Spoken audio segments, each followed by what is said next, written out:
Fala, fiel! Estamos de volta com mais um vídeo exclusivo de notícias do todo-poderoso Corinthians. Antes, já se inscreva e deixe seu like para ficar por dentro de todas as informações sobre o Timão. Agora, vamos para a notícia. O que Romário disse foi direto, incisivo e, como sempre, sem filtro, do jeito que só ele sabe ser. Quando o baixinho fala, o Brasil inteiro para ouvir, mesmo que seja para concordar, discordar ou simplesmente ficar boquiaberto.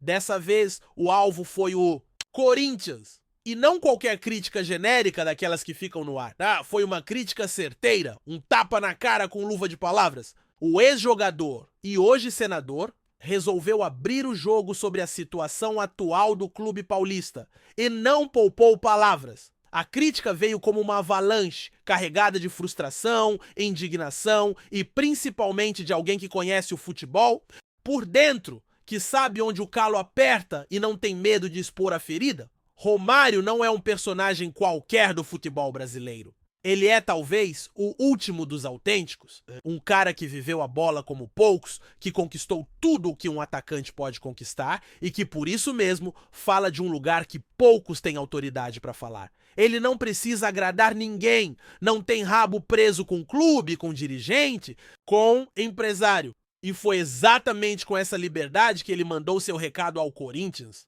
Um recado duro que ecoou por Itaquera como se fosse um gol contra no último minuto. Segundo Romário, o Corinthians atual não tem alma. A frase já machuca por si só.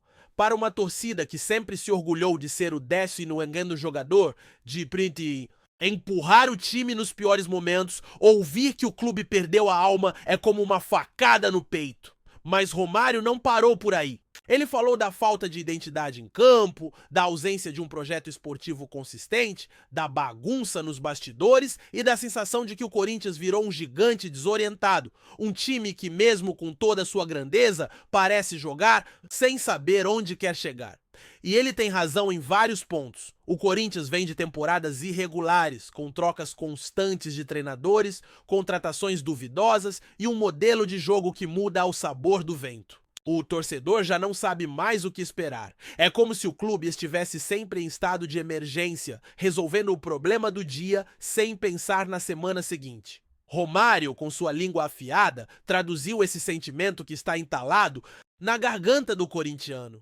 A decepção com a falta de rumo, com a falta de comando, com a falta de um plano que vá além da próxima rodada. Ele criticou também a gestão recente do clube. Disse que o Corinthians se perdeu nas próprias promessas, que virou refém de dívidas, de interesses políticos e de apostas equivocadas. Mencionou que um clube do tamanho do Timão não pode viver de lampejos, que precisa de constância, de visão e principalmente de respeito à própria história. Para Romário, o Corinthians virou um navio à deriva, com um elenco desequilibrado, uma comissão técnica pressionada e uma diretoria que parece mais preocupada com a repercussão nas redes sociais do que com o desempenho dentro de campo. Crítica, claro, gerou reações imediatas. Parte da torcida concordou.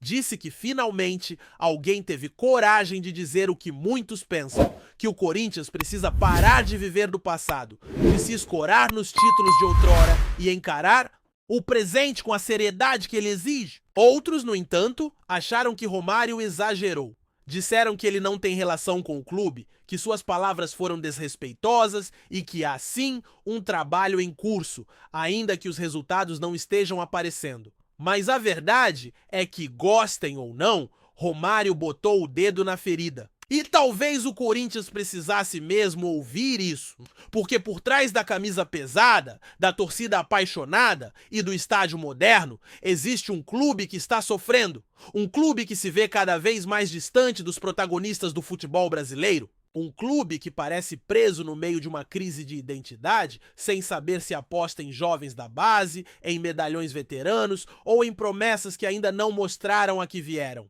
Antes de prosseguirmos, te pedimos que deixe seu like e já se inscreva no canal para não perder nenhuma novidade exclusiva do Corinthians. Continuando. Romário também falou sobre o elenco atual. Disse que o time não tem liderança dentro de campo, que falta alguém que chame a responsabilidade, que grite, que se imponha, Que o Corinthians de hoje é um time apático, sem brilho nos olhos, sem sangue nos pés. E quando um cara como ele diz isso, não dá pra simplesmente ignorar. Ele sabe o que é estar em campo, sabe o que é decidir um jogo, sabe o que é carregar um time nas costas e, por isso mesmo, sabe quando um elenco está sem alma. Ao mesmo tempo em que criticou, Romário também deixou um recado de esperança. Disse que o Corinthians é grande demais para ficar onde está. Que o clube tem força para se reerguer, para voltar a disputar títulos, para reconquistar o respeito que sempre teve. Mas que para isso precisa parar de se enganar. Precisa encarar a realidade de frente, precisa voltar a ser Corinthians de verdade, aquele time que impunha medo, que brigava até o fim, que jamais aceitava a derrota sem lutar. Talvez essa seja a maior contribuição de Romário com suas palavras, forçar o clube a olhar no espelho. Porque o Corinthians é gigante, sim, mas gigantes também caem e só se levantam quando entendem o que os derrubou. O alerta foi dado, cabe agora aos dirigentes, aos jogadores e à comissão técnica decidirem se vão ouvir o recado ou seguir, tapando o sol com a peneira. O torcedor, esse sim, já ouviu, e muitos estão começando a cobrar com mais força, mais veemência, mais exigência. O futebol brasileiro tem dessas ironias. Um dos maiores ídolos da história do Vasco, o homem que deu a Copa de 94 para o Brasil, sendo a voz que talvez o Corinthians precisasse ouvir agora. A verdade, como sempre, incomoda, e Romário não tem medo de incomodar. O que ele quer é ver o futebol brasileiro mais forte. Quer ver os clubes grandes sendo realmente grandes, não só no tamanho da torcida ou na memória dos títulos, mas na gestão, no desempenho, na entrega. Se o Corinthians vai mudar depois disso, é impossível prever. Mas uma coisa é certa, quando o Romário fala, o barulho fica. E o eco dessas palavras vai continuar ressoando nas arquibancadas, nos bastidores e nas rodas de conversa por um bom tempo. Porque o que está em jogo não é só um clube, é a essência de um futebol que muitas vezes parece ter esquecido do que realmente importa. A paixão, a raça, a verdade dentro das quatro linhas. E se tem alguém que sempre jogou com tudo isso, esse alguém é Romário. Agora resta saber se o Corinthians vai ter coragem de jogar da mesma forma. Apresentamos as últimas notícias do Corinthians diariamente. Inscreva-se no nosso canal e deixe o seu like para continuar recebendo informações exclusivas. Não se esqueça de compartilhar a sua opinião sobre essa notícia nos comentários, pois sua participação é crucial para o Corinthians. Até o próximo vídeo, fiel!